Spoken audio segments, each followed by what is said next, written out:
Նիկոլ Փաշինյանը մայիսի 28-ին նախատեսված զորահանդեսի փորձից կադրեր է հրապարակել։ Արտադրված է Հայաստանում վերտառությամբ տեսանյութում ներկայացված են հայկական արտադրության DEV-3 հետախուզահարվածային թռչող սարքեր։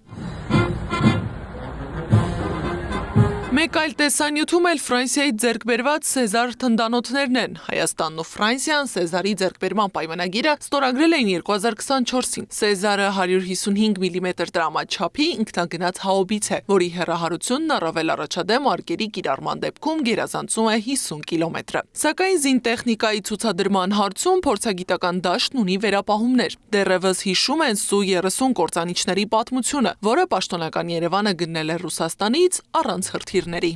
Այո, մենք ինքնաթիռը առել ենք, այդ մայիսին է ինքնաթիռը եկել, մայիսին։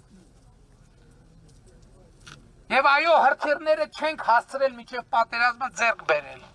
Երևանում քարոզարշավի ընթացքում Նիկոլ Փաշինյանը քաղաքացիներին հայտնել է, որ մայիսի 28-ին ցուցադրությունից հետո զինտեխնիկան կտեղակայվի Տիգրան Մեծ պողոտայում, որպեսզի քաղաքացիները հնարավորություն ունենան տեսնել ձեռքբերված զինտեխնիկան։